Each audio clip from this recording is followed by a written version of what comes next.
Hello bachcho, let's read this question. The question says respiratory organs of insects are. Okay, तो basically हमें इस question में बताना है कि insects में respiratory organ क्या होता है. ठीक है, अगर हम बात करें key concept की, the key concept used for this question is respiratory organ. Okay, respiratory organ. And जो रेस्पिरेटरी ऑर्गन होता है वो डिफरेंट ऑर्गेनिजम्स में डिफरेंट होते हैं, means different phylums have different type of different respiratory organ. ठीक है, and it is used for the process of respiration. The respiratory organs are used for the process of respiration. अगर हम बात करें respiration की, तो respiration is basically the act or the process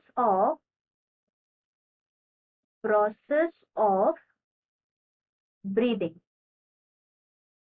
जिसमें क्या होता है, जिसमें basically the exhaling of inhaling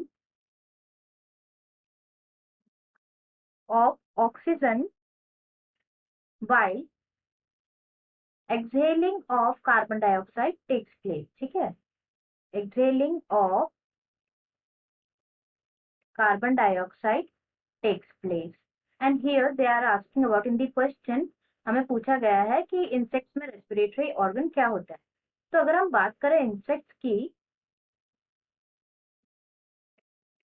तो इंसेक्ट्स जो है these are classified under phylum Arthropoda. Okay, the insects are classified under phylum Arthropoda. And the common characteristics of arthropoda are like they have, उनमें segmented body होती है,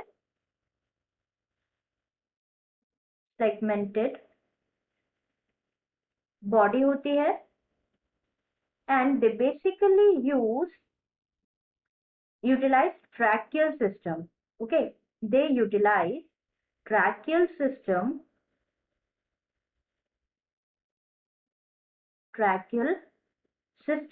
जो क्या करता है, ऑक्सीजन को ट्रांसपोर्ट करता है एक्सटर्नल एनवायरनमेंट के थ्रू. ठीक है, they transport oxygen from the external environment, from the external environment, external environment से किसके थ्रू, थ्रू दी ओपनिंग्स जिनको हम बोलते हैं स्पाइरेकल्स. ओके, उन ओपनिंग्स को बोला जाता है स्पाइरेकल्स.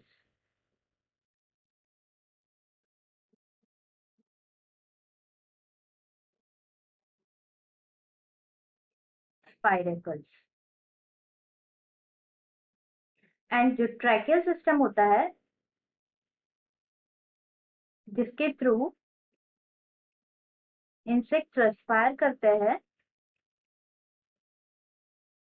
वो कंसिस्ट होता है through a network of small tubes, consists of a network of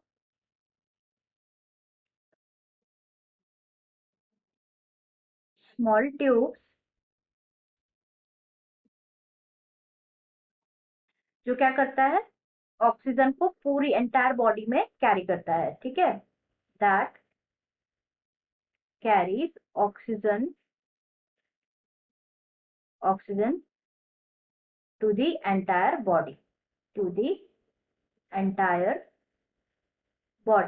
Okay, so the respiratory